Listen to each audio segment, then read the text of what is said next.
Question number 8 देखिए, using a ruler only draw acute angle, obtuse angle and straight angle. Ruler का use करते हुए आपको acute angle, obtuse angle और straight angle draw करना है। रूलर का मतलब है स्केल, स्केल का यूज़ करते हुए।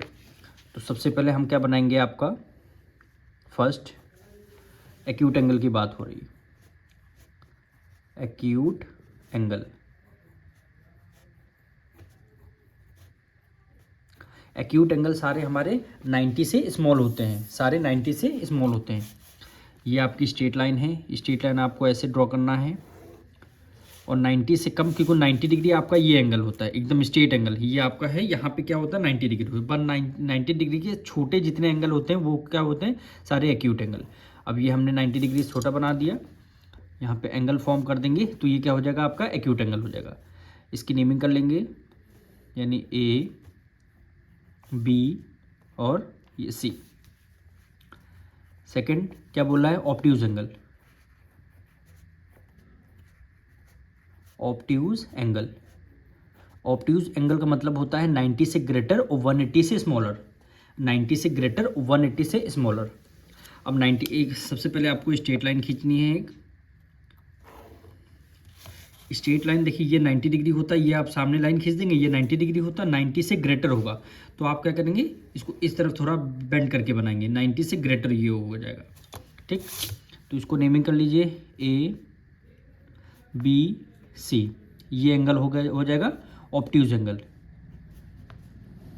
ठीक, और थर्ड यहाँ पे बोल रहा है स्ट्रेट लाइन, यानी sorry straight angle. Straight angle का मतलब होता है 180 डिग्री। यहाँ पे लिखेंगे straight angle, straight angle, straight angle. Straight angle का मतलब होता है 180 डिग्री। स्ट्रेट एंगल में केवल आपको एक लाइन फॉर्म करनी है, केवल यहाँ पे आपको लाइन खींच देनी है, तो यहाँ पे एक पॉइंट दे देना है। ये पूरा एंगल जो आपका होता है ये 180 डिग्री का होता है, तो इसके ऊपर 180, स्ट्रेट एंगल आपका 180 डिग्री का होता है। इसको ए, ये पॉइंट आपका बी हो जाएगा, ये पॉइंट आपका सी हो जाएगा। तीनों एंगल आपके एक्यूट एंगल हो गया, ऑब्ट्यूज एंगल और straight angle. Acute angle less than 90 degree, obtuse angle greater than 90 degree but less than 180 degree, straight angle 180 degree. Question 9 देखिए, how many degree are there in. आपको क्या बताना है, degree बताना है। जैसे one right angle, one right angle कितने degree का होता है, तो सबसे पहले इसका फर्स्ट पार्ट लिखेंगे, क्या कह रहे हो, one right angle. One right angle, one right angle कितने डिग्री का होता है, तो ये होता है 90 डिग्री। वन राइट एंगल आपका 90 डिग्री का होता है। अब इसका सेकंड पार्ट कह रहा है टू राइट एंगल। जब वन राइट एंगल 90 डिग्री का होता, टू राइट एंगल क्या करेंगे, 90 मल्टीप्लाई 2 कर देंगे। तो यहाँ पे सबसे पहले वन राइट एंगल लिखेंगे, one right angle. One right angle कितना हुआ, 90 डिग्री का। ठीक, क्वेश्चन में पूछा गया है टू राइट एंगल, यानी two right angle. Two right angle कितना हो गया, 90 मल्टीप्लाई पे कितना कर देंगे, 2 कर देंगे, तो 180 डिग्री आ जाएगा। 80 डिग्री के 180 करें, 9 टू 18, लास्ट में एक जीरो बचा है, लास्ट में हमने एक जीरो लगा तो 180 डिग्री का हो गया। अब इसका थर्ड पार्ट क्या कह रहा है, 4/5 of right angle. 4/5 of right angle, तो सबसे पहले राइट एंगल कितने डिग्री का होता है ये लिखेंगे, राइट एंगल। राइट एंगल हमारा 90 डिग्री का होता है। ठीक, बोला है 4/5 ऑफ राइट एंगल, तो यानी यहाँ पे लिखेंगे 4/5 of right angle. Right angle is equal to कितना हो जाएगा, 90 मल्टीप्लाई कितना, 4/5। 4/5, अब 5 से कर देंगे, 5 × 5, 5 × 5 4 कैरी गया, 5 8 जा 40, 5 8 जा 40 हो गया।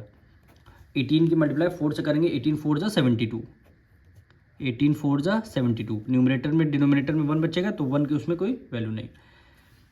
फोर्थ पार्ट में कह रहा है स्ट्रेट एंगल, तो सबसे पहले स्ट्रेट एंगल, यानी स्ट्रेट एंगल का 3/5 पार्ट आपको बताना है। तो सबसे पहले यहाँ पे लिखेंगे स्ट्रेट एंगल कितने डिग्री के होते हैं। Straight angle is equal to कितना होता है, 90 डिग्री। स्ट्रेट एंगल हमारा 90 डिग्री होता है, लेकिन क्वेश्चन में 3/5 ऑफ स्ट्रेट एंगल बोला गया है। यानी 3/5 of straight angle, straight angle is equal to हो जाएगा 90 मल्टीप्लाई कितना हो गया 3/5 सॉरी यहाँ पे स्ट्रेट एंगल 180 डिग्री का होता है, स्ट्रेट एंगल 180 डिग्री, तो 180 होगा। ठीक, अब इसको 5 से क्या करना है, मल्टीप्लाई करना है। तो 5 डिवाइड कर देंगे, 5 × 5 3 × 15 6 कैरी 3 कैरी दिया, यहाँ पे 30 हो गया, 5 6 × 30 हो जाएगा। यानी 36 की मल्टीप्लाई अब हमें 3 से करनी है, 36 की मल्टीप्लाई 3 से करेंगे, यानी 36 multiply by 3 is equal to ये कितना आ जाएगा 108 डिग्री, कितना आ जाएगा 108 डिग्री। अब क्वेश्चन नंबर 10 देखिए, what is the angle between the hand of a clock at 1 o'clock and by. वह जब घड़ी में 1 o'clock बजेंगे तो कितने डिग्री का एंगल फॉर्म होगा, और उसका आपको रीज़न भी देना है। तो इसको सबसे पहले वॉच हमें बनानी होगी। ये आपकी वॉच है, यहाँ पे 1 o'clock हो रहा है, और ये वाला एंगल पूछा है, ये यहाँ पे कितने डिग्री का एंगल होगा। तो सबसे पहले ये क्लॉक है, क्लॉक एक सर्कल के शेप में होती है, कंप्लीट सर्कल यानी कंप्लीट एंगल की बात हो रही है यहाँ पे। तो कंप्लीट एंगल कितने 360 डिग्री का होता है। तो यहाँ पे लिखेंगे कंप्लीट एंगल, कंप्लीट एंगल कितने डिग्री का होता है 360 डिग्री का होता है। ठीक, कंप्लीट एंगल 360 डिग्री का होता है। अब यहाँ पे इस वाले एंगल की बात हो तो ये क्लॉक है, क्लॉक के जो मिनट्स हैं 1 2 3 4 ये जो 12 पार्ट्स हैं ये इक्वल डिस्टेंस में हैं, क्योंकि जो 12 और 1 के बीच में डिस्टेंस इक्वल है, 1 और 2 के बीच में डिस्टेंस इक्वल है, 9 और 8 के बीच में डिस्टेंस इक्वल है, 11 और 12 के बीच में डिस्टेंस इक्वल है। तो इसके कितने पार्ट्स हो गए, टोटल 12 इक्वल पार्ट्स हैं। तो जो 12 पार्ट्स हैं कितने डिग्री के इक्वल हैं 360 डिग्री के इक्वल हैं। तो यहाँ पे लिख देंगे there are 12 equal parts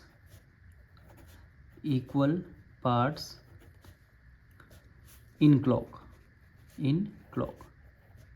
clock में कितने इक्वल पार्ट्स हैं 12 इक्वल पार्ट्स हैं। तो 12 इक्वल पार्ट्स यहाँ पे लिखेंगे